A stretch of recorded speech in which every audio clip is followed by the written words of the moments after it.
Messieurs, dames, Tanguy Koki. Aujourd'hui, vous pouvez faire la différence. Aujourd'hui, vous pouvez faire partie d'une communauté. Aujourd'hui, vous pouvez recevoir gratuitement des téléphones, des PC portables ou encore du cash pour vos achats. N'attendez plus, devenez membre de GG-Link. Vous avez le choix entre plusieurs niveaux, bronze, argent, or. En devenant membre de notre communauté, vous vous donnez la possibilité de naviguer sur GG-Link Store et GG-Link Pool Free, être informé des dernières informations d'emploi dans votre communauté, utiliser les produits américains à moitié prix, vendre ce que vous n'utilisez plus aux membres de votre communauté, recevoir des lots gratuits, premier arrivé, premier servi. GG-Link souhaite fournir à chaque membre un ordinateur portable à prix mini. Nous souhaitons donner à chaque famille de la diaspora, de Kinshasa et de province, la possibilité de s'équiper en matériel informatique de qualité. C'est la raison pour laquelle nous vendons des PC portables neufs à partir de $149. Ne tardez plus, visitez gglink.com. Ne tardez plus, visitez gglink.com. Bien, merci. Salut, chers internautes, chers téléspectateurs. Merci beaucoup pour la continuité de confiance. La chaîne Monene Otobengi Edem TV officiel. Mokili Mobimba na Kinshasa, na Congo Mobimba, Bozali na États-Unis, Bozali na Europe, Bozali na Canada, Bozali na Chine, Australie, na Nouvelle-Zélande. Et bonnes conditions de suivi. Et pas na Binonion sort.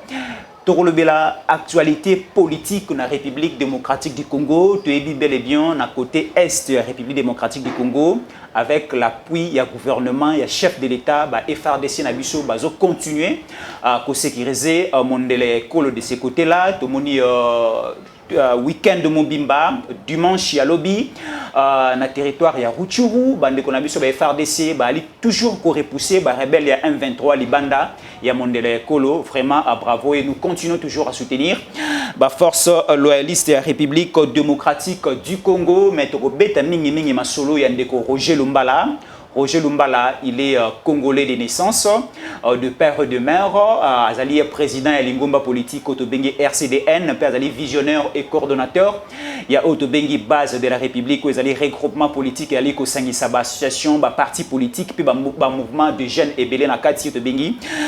À base de la République, Torobeta Masolo et Ndeko Roger Lumbala, Boebi qui depuis le 2 janvier 2021, Bakanga qui est au niveau de la République française, déjà le 2 janvier 2023 a totalisé 2 ans. Torobela Momoke, où ils allaient dossier na niveau de France, parce que Torokaki, médias internationaux, médias locaux, Torotanga Bakombote, médias locaux, mais médias internationaux, tout le monde, France 24, RFI, Basali reportage belé, documentation belé par rapport à dossier à arrestation et aussi à détention de Roger Lumbala, to beta masolo na ye to effectivement Roger Lumbala bakangela nini. Et aujourd'hui, Roger Lumbala a zouami wapi évolution à dossier nae ezalo lenge nini to koye BMP na mozindo dossier de Roger Lumbala parce que tozali na conseiller politique nae la bouche autorisée il y a l'ingomba politique RCDN na regroupement politique Otobengi base de la République de Max David Ntambwe yenda zali invité spécial na biso il y a Mokolo na lelo et surtout joyeux anniversaire na DG. Il y a Edem Télévision Otobengi, M. Stéphane Azali, qui fête anniversaire Naem Okonalelo. Joyeux anniversaire à vous, Mokondi. Plein de bonnes choses à vous. Tu dis que Lelo est la journée Moumalamou. Tu liras quoi en mon maintenant 50 tabac à Namatongé et Roïn Damabé na Poko Lelo. À DG Stéphane, joyeux anniversaire à vous. Ndeko David Tamboué. Lelo Ezali Mbalami, Baleto Yambio, bonne santé, comment vous allez? Oui, merci beaucoup, Ndeko journaliste. Santé Zali Kitoko. Toujours travailler kaka selon vision ya mokonzi na biso o azali arrêté tilelo na niveau ya France mais musali za usala sur terrain et puis organes soit parti ils ont fonctionné normalement mais toujours quand tu belé bazo travailler selon vision ya chef de l'état Félix Antoine Tshisekedi Tshilombo bino na côté na mino bo travailler na vision ya mokonzi na bino o aza détenu na France. Oui, mais vision ya mokonzi na biso lingi kolobake mokonzi na biso za ko soutenir chef de l'état aza ko soutenir Fachi Béton. Mais à l'interne, nous avons une organisation où il y a fonctionnement, il y a parti Nabiso. Il y a un qui est ceux qui ont lobby, qui est tout ça pour travailler dans la vision, il y a mon cause Nabiso, Roger Lumbala, na boyi vision à chef de l'État. Non, parce que tous alliés alliés, il y a première ère, il y a Mokonzi Mboka, Fachi Beton, où tous allons soutenir au Makambo, Moussala Sala sur terrain. Eza komona na miso abato keno azalaki peza oyo nzamba prometaki biso ki aba misa biso na pasi o tonoma ki pendant plusieurs années. Alors ndeko David Max Ntambo to bengi na lombango makasi parce que intervention na yo na émission na biso tu koleka ya 2 semaines passées et ningi sakipe mokili makasi. Alors tomoni ba médias internationaux ba reportage belé ya ba journalistes aussi ba lobeli détention Yandeko Roger Lumbala, déjà tout na entrée de GAWA, le 2 janvier, à 2 ans déjà. Effectivement, qu'est-ce qui se passe avec ces dossiers à Roger Lumbala? Qu'est-ce qu'il avait fait pour que la justice française ait continué toujours au Kangaye, pour qu'aujourd'hui, évolution un dossier et salamate, et où en sommes-nous avec les dossiers Roger Lumbala, Potoko, Tavmana Muzindo, par rapport à la révélation et Belé Salamina dossier? Oui, merci beaucoup, Ndeko Fiston. Nengo toloba qui fa passer de Roger Lumbala tile lo bis toloba que non la France a koki ko kanga été pour na kosambisa ye parce que mon a communiqué au France et tribunal antiterroriste ya France ya Paris où epesa ki loba ki non ba za ko reprocher de ba kanga ki de Roger Lumbala par rapport ya rapport mapping ya mwana na banquette bango basalaki depuis 2015 nde ya butisaki l'arrestation na ye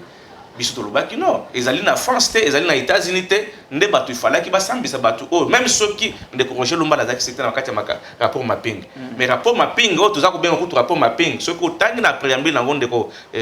Fiston et lobiango moko lobiki ezali projet d'un rapport final oh tozo benga le rapport mapping soki otangi na préambule babiki ezali projet d'un rapport final.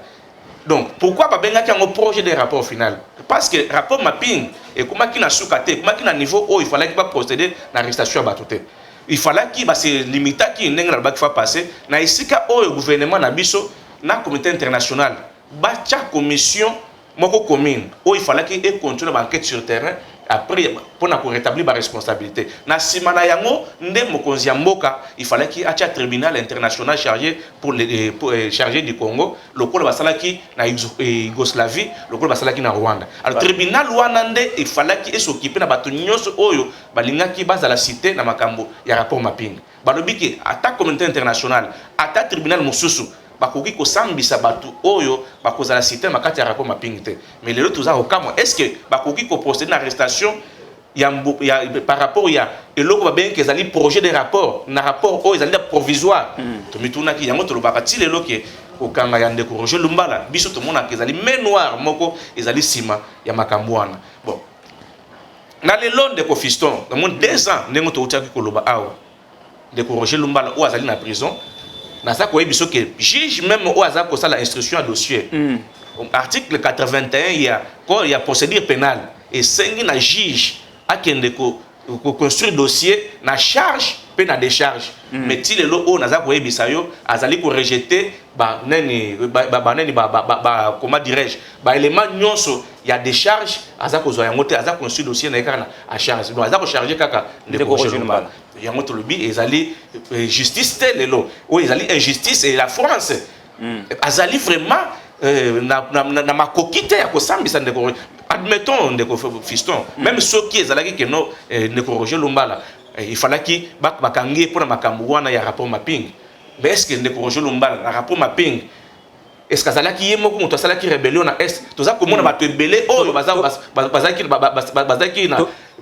na est toza komona bango baza kokende poto baza kosonga yango eloko na tolobi ke no France aza kopakola ba congolais poudre aux yeux vrai problème ezali wana te bango moko bayebi eloko baza koluka c'est une façon lelo ya ko monela ba africain parce que to moni que France politique ne lelo ezali yango moni lelo France même en Afrique baza ko sepelana li surtout na bambo kebele c'est parce que à niveau ya Burkina Faso africain baza ko sepelana na présence ya ba africain baza en Afrique baza ko sepelana na présence ya ba français te na mabele na bango parce que moni que bazali modèle lelo te ya droit de l'homme bazali modèle ya justice internationale te bazali modèle lelo auto ko landa te par rapport ya nyonso ba chantaka ke bazali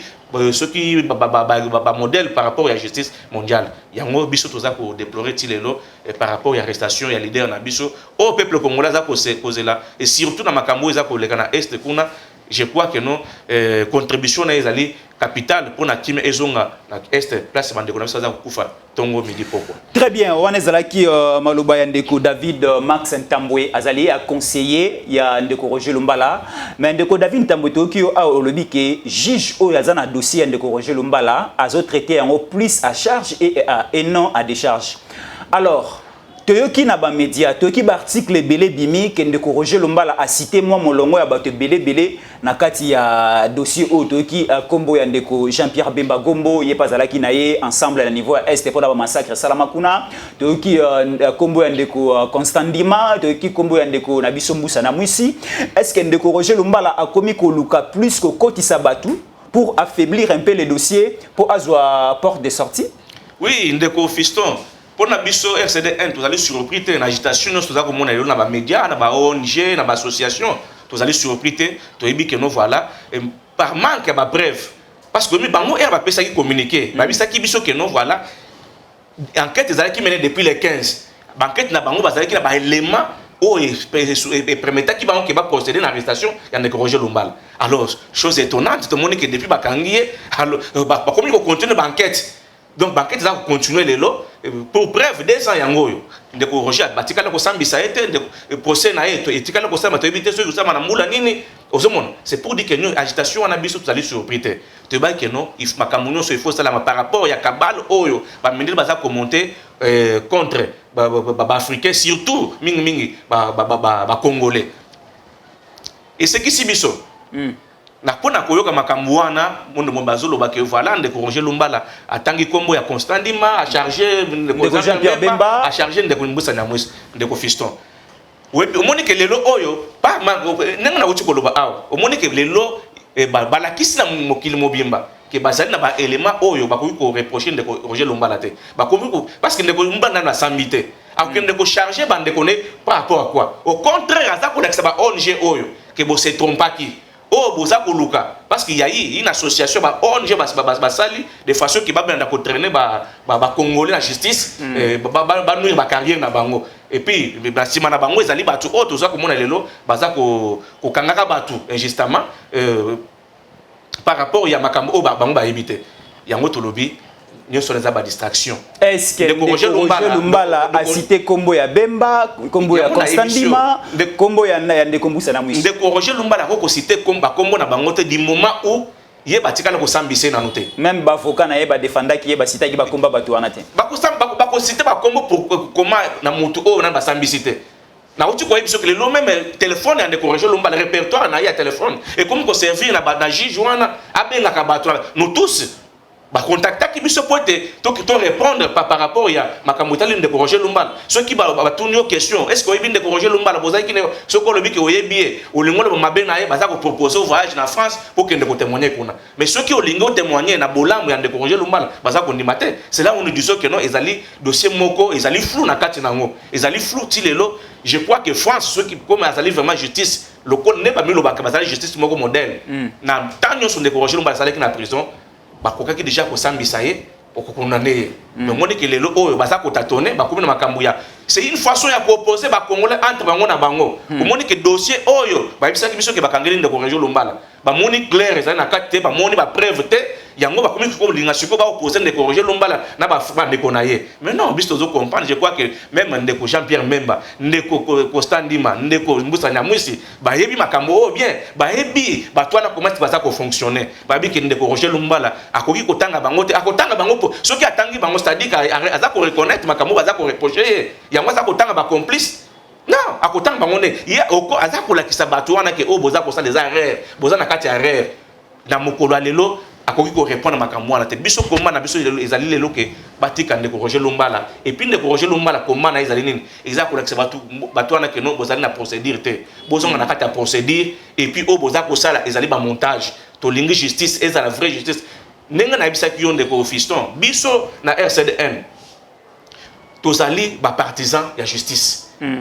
parce que tala bande qu'on a besoin est façon banyo komaki tala façon baza ti le baza konyo koma bozali ba violer ba justice mais bobomi ba tebele kuna na est yamuto zolo ba yamuto non bisto bomi ba tout non de fiston les lo oyo ko laksa preuve te ko laksa ke bisto bomi ba tuna est te yoka RCDN RCD bande ko Ruberwa bande ko Mbusa bande ko Lumbala bomo ba tebele na est les lo oyo yonde siko zali yamulo ko na zolo ba voilà biso okoko lo batek bisto maki ba na est osomona parce que moni les lo oyo ce que totali bien ndeko mobutu na ba grimace nyonso zalaka nango soki révolution parce que biso saka révolution par rapport ya pouvoir oyo et bana ko faire souffrir rébellion te mais révolution voilà ça qui révolution par rapport ya pouvoir oyo bana ko nyokola ba et nyokola ka ba congolais pendant 32 ans souffrance ko ta kebele il n'y avait qu'un seul langage na moment wana oyo faut mobutu il fallait que ayoka na matoyi na ye c'est ainsi que non voilà biso to kindaki na révolution wana pour délivrer pour na ko misa peuple congolais na souffrance wa zalaki et tout le monde que musée erayaki na ba principe oyo to sololaki na ye a respectaki yango te yango to baki non biso na ba principe oyo to sololaki par rapport à démocratie na mboka na biso eza oyo okomi ko tshane lote na ko kanga ba parti politique fonctionnement et ba parti politique madame kamisusu yango to baki te biso to tant que démocratie continue na mboka na biso te to ko bunda te jusqu'à ce que démocratie kota et puis une vraie démocratie yango na to telemelaki pende ko musée malgré que non biso to yaki na ana Kinshasa isa histoire toko ko wanga na toko ko boya ngote osomona mais RCDN et ça m'a quitté na tango ya ndeko ya musée non et cela bien sûr RCDN et cela m'a qui erto boya ki makambu dictature au musée a comment ko se restaurer en place ya mon RCDN et cela m'a qui osomona et je crois na histoire wana soki bisoto salaki makamwana te mais peut-être élection les ezali na mboka ote mais peut-être tozali na président oyo zama prometaki biso Fachi Beton te mais peut-être les lo au congolais azako standi toyi koloba RCDN eza parmi ba parti politique oyo et salaki démocratie ekota na kati ekolo Congo mais ndeko journaliste je crois na ba processus électoral nyonso ya 2011 ya 2018 yo ozali journaliste mona investigation ngana kumisaka otango na ba mission na yo ndenge na lobaka souci no ezali ke ba peuple bazolanda biso ba comprendre vérité ezali nini soki le loba batulukola ba Roger Lumbala batelemaki te na Congo oyo je crois que tous les tous aka sous dictature ya ba Joseph Kabila ya ba nene ya bandeko nene ya musée wa comment ko instaurer na cause même président ya grand parti à opposition leader munene à opposition ko zonga setina mboka alobilo kuana biso to telemela kango ya ngwana to solola ki na langage oyo Kabila banda koyoka yango basenga ki batu so bavana mesa pona koyoka na et puis lelo auto monaki élection ya ki na mboka c'est parce qu'il y a les gens au batelema ki lokola bande ko Roger Lumbala voilà on rappelé biso à dialogue ya Afrique du Sud na Saint-Titi yango créé 1+4 to mona bande ko Roger Lumbala bazwa ki pe ba portefeuille de l'état na kati ya gouvernement à l'époque il y a 1+4 de ko Roger Lumbala pas la ki na kati et ti et même son élection alors lelo de ko David ne to li ko rappeler na bande ko bazwa na biso Roger Lumbala ti lelo azali détenu na niveau ya France.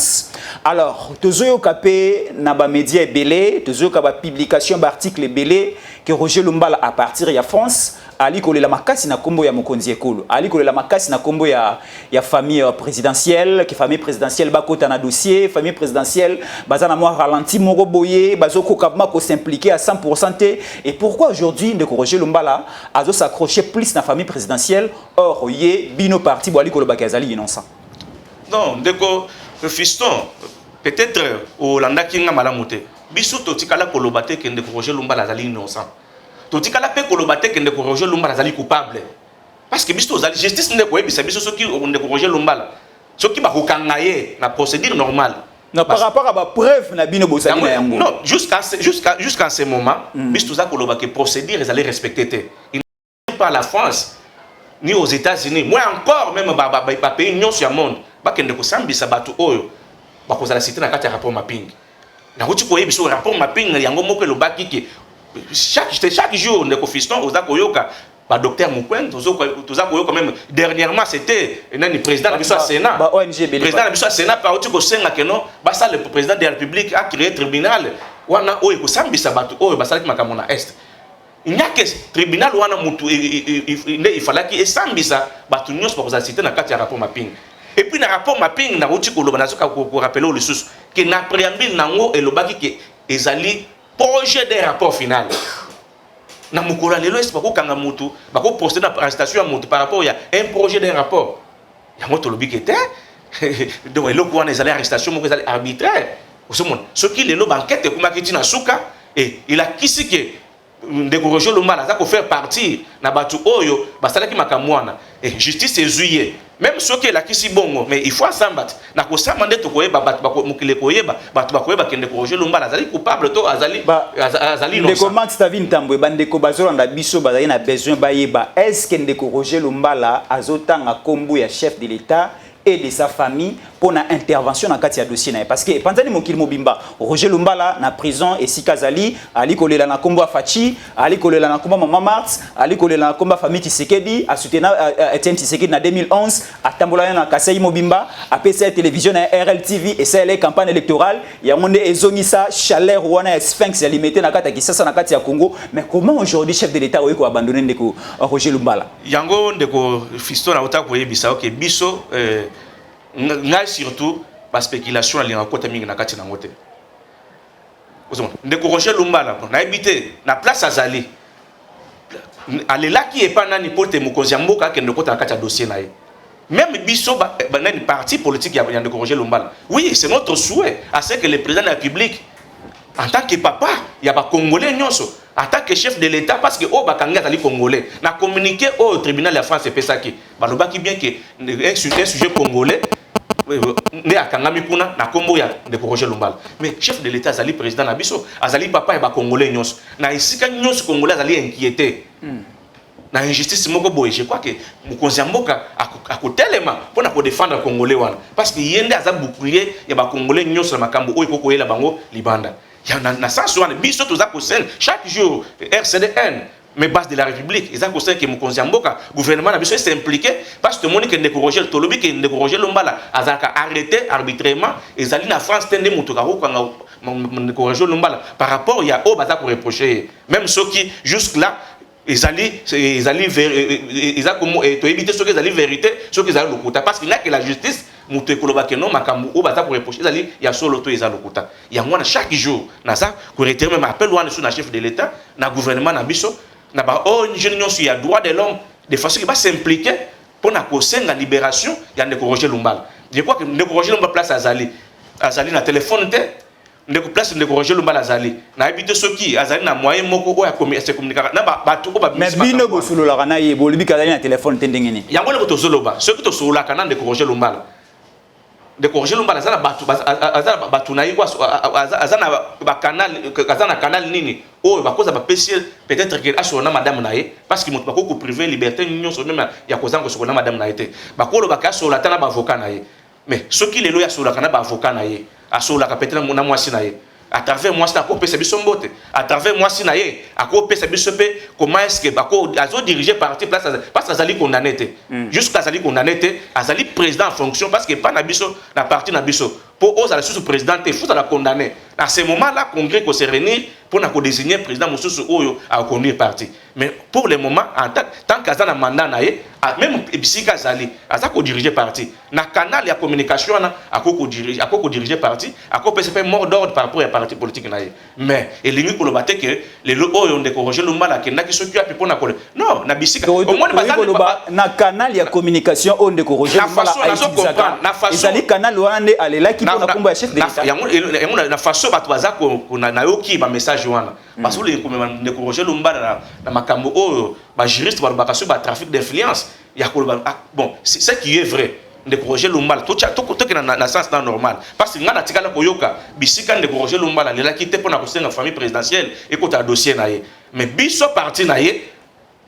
toza ko senga chaque jour à ce que le président de la République na gouvernement va s'impliquer na ba ONG nyonso ya droit de l'homme ya défense des droits de l'homme va s'impliquer pour na ko senga libération ya président na biso oyo na minute wazali nécessaire par rapport à ce qui se passe à l'est du pays parce que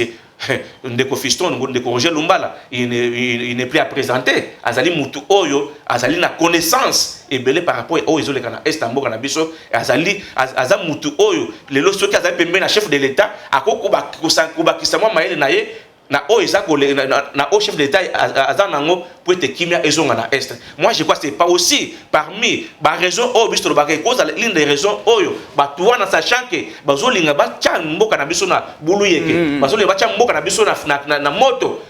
bamoni ki bato misusu oyo bakozala important na pembeni ya mokonzi ya mboka il faut koluzwazwa bango mpona kobomba bango de façon kino basala plan na bango mais biso tolobi te vérité ekofinir par triompher. Roger Lumbala azali ya nzambe et Faci azali ya nzambe yango toza kosenga na mokonzi et puis na lobi yango na mandeli yango mosusu président de la République Faci Beton toujours senga yo biso RCDN wana bozo senga na kombo ya Roger Lumbala bibo senga na kombo na bino moko parti RCDN ezali Roger Lumbala te RCDN ezali regroupement ezali parti politique ou za prévenir na Congo na biso ekoma AFDC ezali bahati MLC ezali ndeko Jean-Pierre Bemba tant tozolo ba RCDN tozolo directement de Roger Lumbala ceux qui na mboka na biso ekoma bongo ndeko Fiston na ko biso ki pa na biso tozali parti ya tozala ka bakilite na ba personnalité te aussi mon na parti na biso za parti moko ezali démocrate chaque fois tokenda tout ça la concret pour na pour désigner na nazali président na ka biso bien que jusque là tu as la confiance il y a président na biso mokolo to ko mona kelelo oyo azoka so ko kamba biso te congrès pe ko sala to ko désigner moto mosusu ako diriger biso donc tu allez différent na ba parti oyo tanga la biso ya keno ezaka ceux qui passe parti eza kombo ya moto te et pas na biso za la bongo te biso soki ezalaki bongo mbele tokenda na bazamba te mpona kosouffrir mbele oyo nyonso ndeko Roger Lumbala tika mpe ki jeunesse na ye mpona koya kosouffrir mpona mboka oyo oyebi ezali lelo te ndeko Roger Lumbala boyaka ki sénateur awa azalaka na mandat ki sénateur azalaka na mandat ya député national c'est ça que j'ai dit invalidé parce que basouptionnaka ye à l'époque et pas ndeko Kabila nalobi boye ndeko Fiston na ntango ndeko finani Roger Lumbala akendaki na exil abanda kozanga eloko te azaki député national moi c'est nazaka sénatrice banda ko tozaki na ba député nationaux o bazaka na liste ya neni ya 7 to banda ko zanga lokote mais vu que ndeko Roger Lumbala za parmi batu oyo balenga ko zala RSLT ndeko Roger Lumbala alingaka te komona ye azola lipa ndeko ata pembeni na ye ala lanzala non ya mwana mona ke abundaka poso ki ezalaki pona ye moko je crois que le ndeko Roger Lumbala akoko vanda le loti akokufa akotika le kozanga fufute akotika le kozanga lipate mais tant que amona ke congolais za ko souffrir na o abundaka le lot c'est pas pour sa propre famille ou bien pour sa propre vie akomo ko bunda pona nation akomo ko depuis kana bundaka pona nation yango mona ke no aboya ki mandat ki député o bat musu adukaka na ko biso kazaki contacter plusieurs fois pour akota na gouvernement oyo ya o basala ki ya lokuta o ba yeba ki mandat ya nani pour nani imperium ya Etienne Tshisekedi mabuya ki nyonso au nom voilà au nom ya peuple congolais au nom ya bonheur ya peuple congolais que jamais na ko sacrifier peuple te oyo azana posa lelo ya ali ya bien ala ta bien ala la place ya malamu azala bien soigné na yangwana ndoko Roger Lumbala azali mutu azali opportuniste azali affairiste azali mutu oyo azali président na bolingo c'est un vrai nationaliste nenge parti politique na biso lobaka keno nani rassemblement ya nationaliste voilà alors ndeko David Tamboué avant to kota na mamba est parce que tu as eu une explication lobby ndeko Roger Lumbala azali élément moko très important pour na évolution il y a dossier où ils à niveau est alors ndeko David Tamboué Max tolingi toyeba au moment où nous sommes RCDN, base de la République, et aussi qu'est-ce que vous demandez au gouvernement congolais? Évolution, il y a dossier ESA à quel niveau? Parce que Bolobi, instance, mon côté, ESA mise en place pour traiter ces dossiers de Roger Lumbala. Alors, au moment où nous sommes, évolution à dossier de Salamandengeni. Roger Lumbala, à niveau à prison, Roger Lumbala, a toujours détenu de ce côté-là, ou soit encore il y a des démarches pour que cette instance est établie soit à Kinshasa, soit au niveau de la France, pour la rapidité et traitement de dossier de corriger. Ndeko Fiston na uti ko yebisa yo to moni ke na dossier wana ba irrégularité le ki mingi. Alors, to comprendre lelo que France ba se trompa ki. Mais ça des soni pour na ko ba balo ke ba se trompa ki. Alors ba yo ka soni te ba se trompa ki na ko kanga Ndeko Roger Lumbala. Alors lelo oyo biso za ko senga je crois d'ici janvier Ndeko Fiston a que Ndeko Roger Lumbala kozala awa na Congo akozonga awa parce que France a comprendre que nyonso basalaki ezali ba aventure na yango toza ko senga pe parce que mais représentation ya France ezali ambassade nango ezali awa to ki ba congolais ba ganga makasi ambassade ya Rwanda ba kanga yango ba bengani Vincent Karega awa est-ce que bino base de la République bino RCDN et si bosali ba descente na niveau ya ambassade ya France bosolo na ambassadeur à France bosolo na ba représentant ya France au bazali awa boeba effectivement France ezali na sima ya dossier Roger Lumbala qu'est-ce qu'il faut pour que Ndeko Roger Lumbala azala effectivement libéré. Yango to le Fiston base de la République ezali plateforme monene. Je crois plusieurs reprises mokolo mosusu ko chef d'état za bandaki koleka donc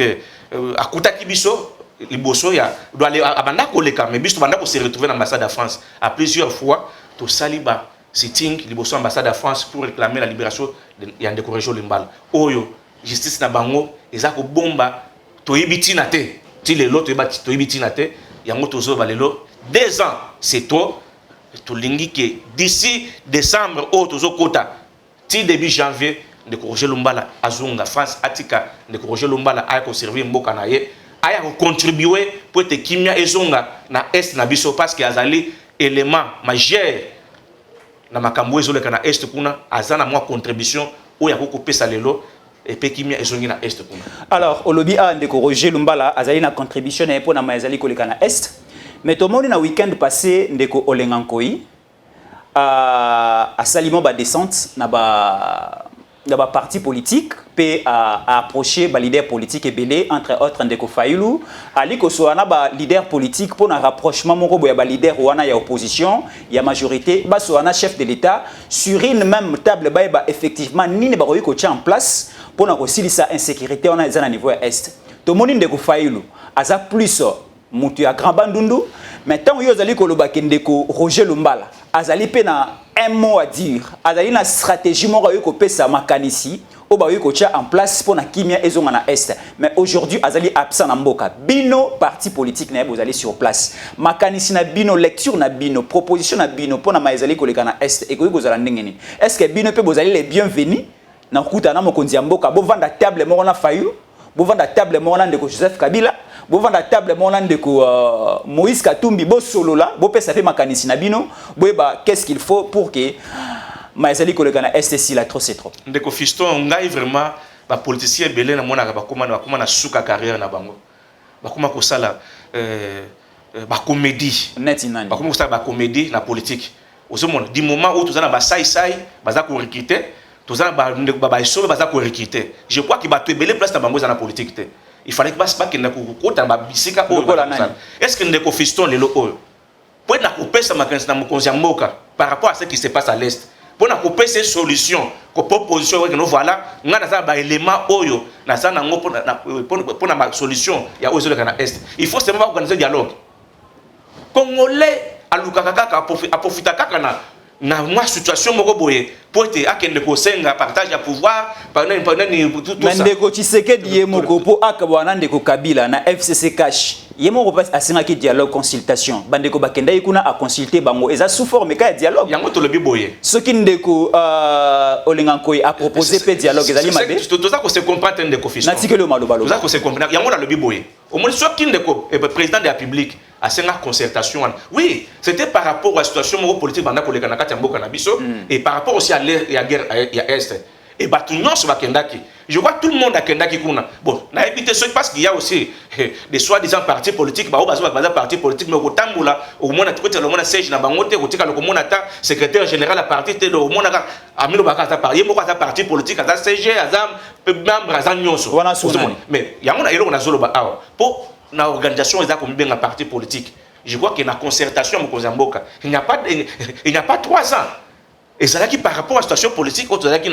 même temps, na ba nungo nunga guerre aux qui na est abisso, ba nungo nungo te guerre aux qui na est amboka na biso. Na beni batwando kufa chaque jour azoka batumito. C'était par rapport à ça. Et nous, tant que se présenter que les bossons au Mozambique, je crois que pesa qui ba élément par rapport à la situation générale en Mboka. Un parti politique il faut ils ont la vision moko nationale. Au cause de la vision moko limitée. Et lorsque mon conseiller a benga qui la concertation, c'était le moment et batnos mais monsieur Fayulu aboya qui aboya aucun. Et le lo oyo pour appeler ça mécanisme na mon conseiller il y a plusieurs canons. Oh monsieur Fayulu a ko senga je pense que c'est une audience dans mon conseiller oh il le a qu'on reconnaître à mon conseiller et là on a sepelé parce que jusque là hier aloba qui azali yende azaki président de la République mais au moins le quand même président élu alobi qui yende président de la République pour bref atika ko benga président de la République te ki aza président benga ke Kachilombo ozomona alors yamona alobaka boye lelo auto sepeli quand même le kola ya reconnaître que non abana ko sa ba congolais président de la République azali moko azali Fachi Beton ce qui a saigné audience dans bureau na ye que voilà na makanisi moko ya kopesa par rapport à ce qui se passe à l'est est-ce que Mozambique a ko boya te lelo o Mozambique a woti ko sa la mobilisation générale pour na batu nyonso basa la soudé toi à terre ba divergence na biso pour na makambo to chaque kimena nene. C'est une façon à rebaquer on nous faisant makanisi na ye et c'est une yakate ba il faut pas kutana na salle la salle moko pour na kopesa makanisi. À tout moment non, il y a des canons na présidence ou les même ceux qui yo lingo comme la présidente de la République ou comme la et ceux qui peuvent montrer que correspondance na ils allaient vraiment mais ngai naza ndenge mwana Fayulu te Fayulu aza leader politique ya munene ndeko Joseph Kabila Kabange aza leader politique ya munene na bongo pona nini pona kulakisa ke ba porte ya président de la République ezaka fermée te ezaka ouverte na congolais nyonso alingi kutana naye akokenda songi audience ndeko fa surtout na makambo etali makambo ya est ceux qui vraiment azali na solution ya oyo eza koleka na est mboka na biso mais aibi pour place plein adresse à président de la République ako kenda a remplir audience na ye ya bonne difforme a sengi bokoza mboka ko yamba ye ba ko solo la ko pesa nene est-ce qu'il faut seulement ba senga que notre fond to solo de ko fiston donc ngai na comprendre dialogue na comprendre bino RCDN bolingi bozala ensemble na bande ko nyonso di ko ba ko étouffer bino bolingi boya mutna mutuna nzela na ye parce que soki boye ensemble Fayulu ko étouffer RCDN ndeko Moïse Katumbi ko étouffer RCDN ndeko Bemba ko étouffer ndeko Lumbala moi j'aime beaucoup Martin Fayulu la linga ke ming Martin Fayulu est-ce que bien vraiment ezana mutu la linga lokolo Martin Fayulu te mais la linga ke ming surtout ce kata na scène ya danse te bien za musicien te na lobi boy Fayulu aza Fayulu aza fait Fayulu aza jibé na sepela kana ndenge Martin Fayulu abinaka vraiment c'est un bon danseur et c'est quoi ce kota ki na musique il allait faire une bonne carrière mais la politique na ndimaka ete na ebiso na sepela aza bon danseur vraiment na tala kaye so ki akota ki na musique vraiment alinga ça vraiment alinga ça la carrière ya makasi mais ils a pété ils a tardé parce que ba musicien ya âge na bazali lelo baza ko sala pe succès ils a tardé moi je crois que non akoki ko se rattraper parce que na politique vraiment na moni que ils ali monde na été ce monde ils ali monde na été ça n'engage que moi ils ali monde ndeko Fayulu te c'est mieux parce que ngai wana ozocha epenge musapina liswa wana ozocha epenge musapina liswa to solo makambo mboka ndeko fiston to solo makambo mboka il faut pas tout ça tout tcha aventure on azo je suis sérieux na on azoloba na kopesa ce exemple moko ndeko Fayulu azo ko senga lelo ke ba voilà dialogue ba kutana mokonzi mboka ba vanda ba so na mesa par rapport ya ozoleka na est mais ndeko Fayulu avant aya ao ta koleka na médias étrangers albi que le président de la République Fachi Beton azali pion azali envoyé à Kagame na Congo mais yozo ke olobi ke noto kutuva na Rwanda te oza na solution ozoleka na est kaka moto yo bengi kazali pion azali envoyé à Kagame na Congo ozolingo vana yesu poso wana ye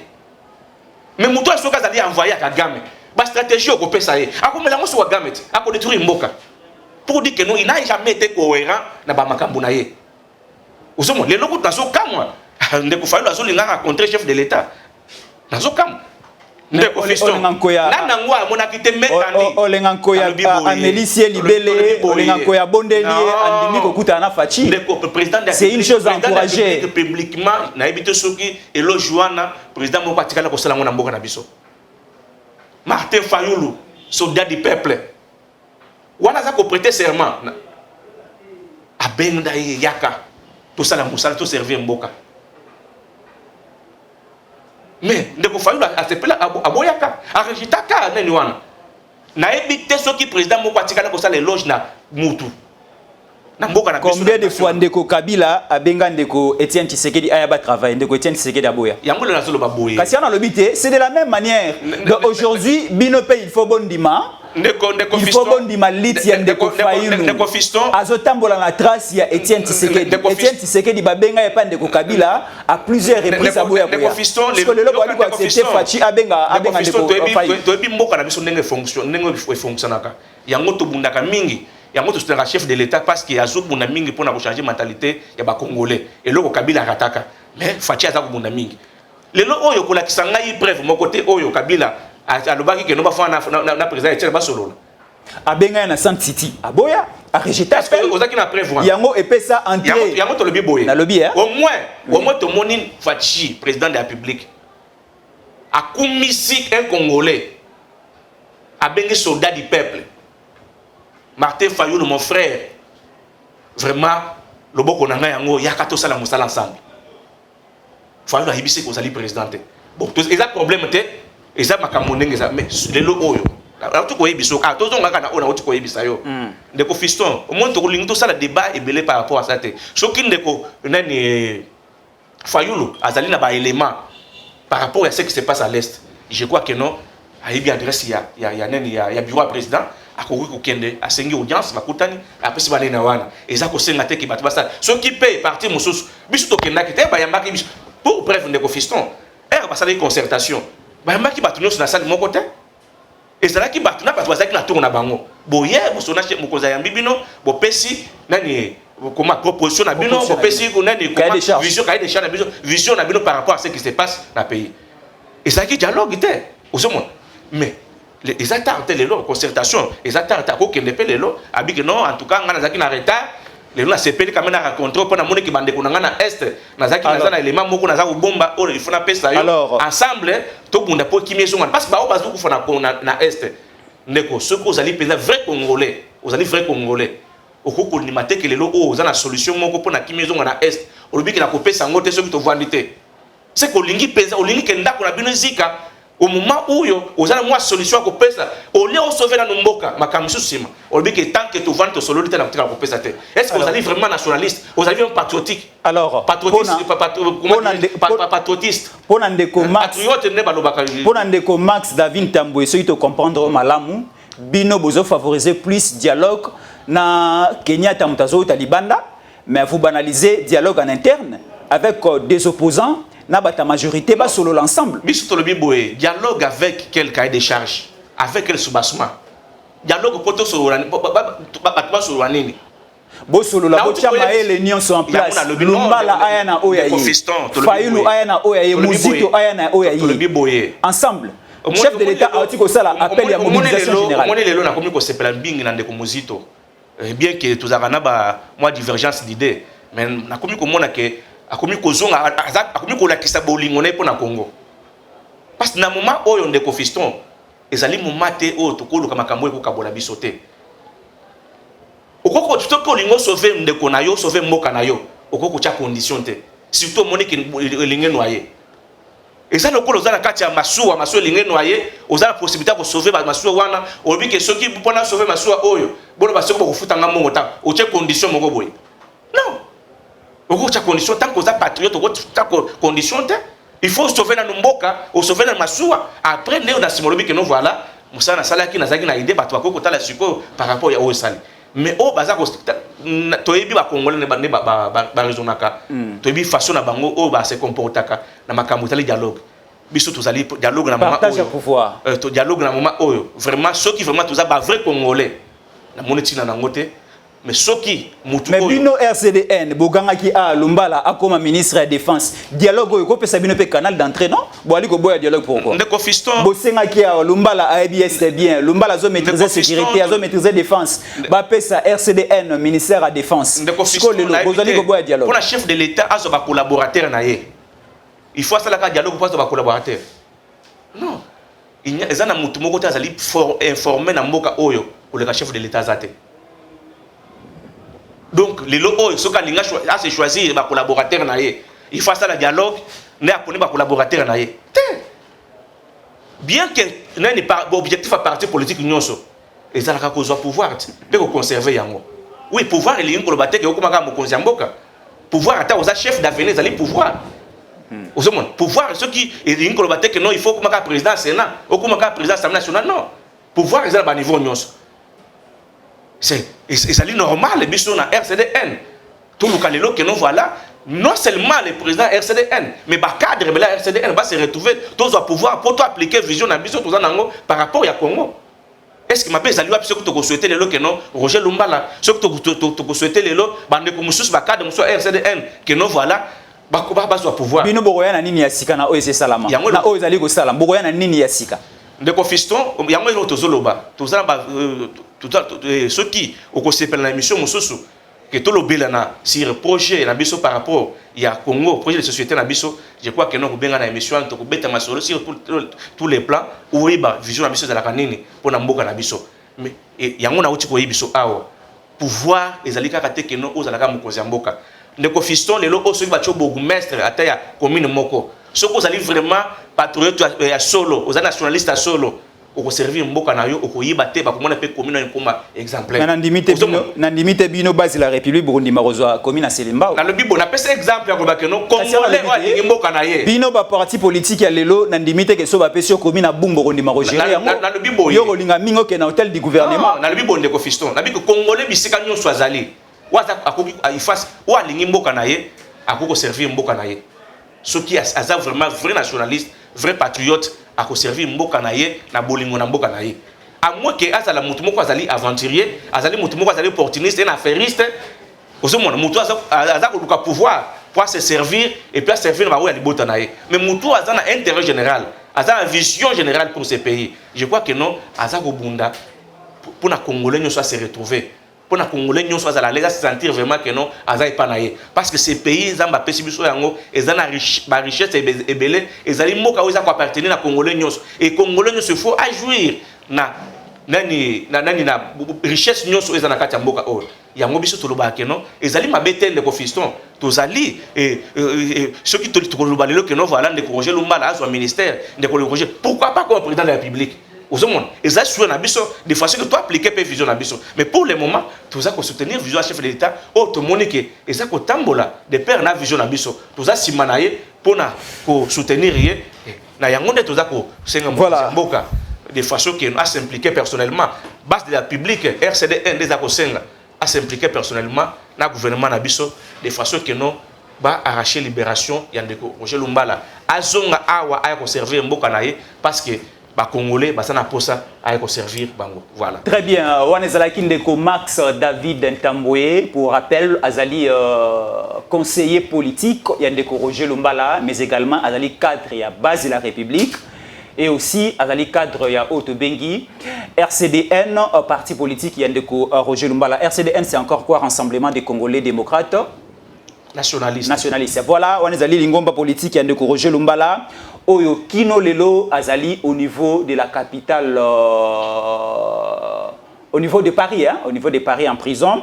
de Roger Lumbala et aussi sa famille politique Bali qui réclamait sa libération et surtout plus Balingi Azong à la Congo à servir la nation congolaise, à apporter paix, expérience politique naïe, maïe les naïe baïdé naïe, na situation où Izali na niveau ya S la République démocratique du Congo. Que le BLP si important na haute bengi dialogue en interne entre les politiciens congolais tozu na ngambo ya opposition tozu pe na ngambo ya majorité société civile c'est important que ça la dialogue ndeko David Max Tambwe a PCP makanisi na ye na Italie évolution ya sécurité ya école Congo. Merci beaucoup na bandeko tout balandi biso panza surtout sango partout aux ali kolanda biso zoalien émission oyo PSAP sango na bandeko mususu partager lien ko bomba sango yo moko te partager na bandeko mususu wali na France tinda lien na Canada ozali na Canada tinda lien na Chine wali na Chine tinda lien na Congo ozali na Congo tinda lien na Brazzaville to panza sango mokili mobimba ke lelo la justice française ezui ndeko Roger Lumbala en otage déjà jour pour jour de ceux qui est à 2 ans. Nous avons besoin que ndeko Roger Lumbala azonga awa ezalaka ceux qui un soldat français bakangie soit na Burkina Faso soit na Jamaïque, soit na Équateur, soit na Kiba, Ogoyoka, toute la nation française écoutez les mabas libérés car un soldat au Bakangi quelque part. Alors pourquoi aujourd'hui un Congolais de naissance de père et de mère de Roger Lumbala, Bakangi na niveau ya France, déjà tous que de deuxième année en mais Congolais mon côté azo telema aloba sans compter son parti politique. Il y a moto bengi na société civile, bandeko ya ba ONG, il y a ba tendance nyonso. Et aussi les gouvernements congolais et et sa famille il y a que s'impliquer dans le dossier où il y a Roger Lumbala parce que nous avons besoin il y a des Congolais nyonso na ba o bazana Chine na ba o bazali na Singapour na ba oyo ba détenir ba en France le quoi ba de Roger Lumbala bangone so bazonga ba pesa makanisi na bango pour na développement surtout pour na kimia parce que nation mon côté et se développer ka ce qui kimia ezalité développement ya nation et bandara d'abord na kimia soki ndako eza na kimia te monsolo kokota te kolia pe kozala malamu te donc kimia d'abord il faut to bunda ekota na école au Congo to ba comment est-ce que nous allons avancer avec Fachi nous avons de l'espoir parce que Fachi ali mutu oyo ba prophète belé ya kala baleka ba annoncer biso déjà que za na mokonzi moko ko ya na école au Congo ou ko ma développement ko ma kimia na école au Congo ezali Ndeko Félix Antoine Tshisekedi Tshilombo Fachi Beton Fachi ni koloba frère ami, tonton, sérieux, humble, incontournable. La signification à Fachi, selon notre manière de voir des choses. C'était Fiston, Yankole, Katankou, Chambo, Yimputu, Mouleba, le Jésus de la presse, c'est moi. C'est Edem TV officiel. Beau s'abonner et belé, beau j'aimais l'émission,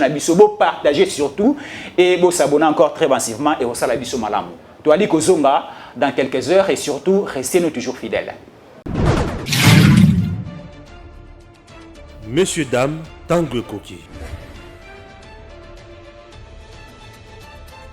Aujourd'hui, vous pouvez faire la différence. Aujourd'hui, vous pouvez faire partie d'une communauté. Aujourd'hui, vous pouvez recevoir gratuitement des téléphones, des PC portables ou encore du cash pour vos achats. N'attendez plus, devenez membre de GG Link. Vous avez le choix entre plusieurs niveaux, bronze, argent, or. En devenant membre de notre communauté, vous vous donnez la possibilité de naviguer sur GG Link Store et GG Link Pool Free, être informé des dernières informations d'emploi dans votre communauté, utiliser les produits américains à moitié prix, vendre ce que vous n'utilisez plus aux membres de votre communauté, recevoir des lots gratuits, premier arrivé, premier servi. GG Link souhaite fournir à chaque membre un ordinateur portable à prix mini. Nous souhaitons donner à chaque famille de la diaspora, de Kinshasa et de province la possibilité de s'équiper en matériel informatique de qualité. C'est la raison pour laquelle nous vendons des PC portables neufs à partir de $149. Ne tardez plus, visitez gglink.com. Ne tardez plus, visitez gglink.com.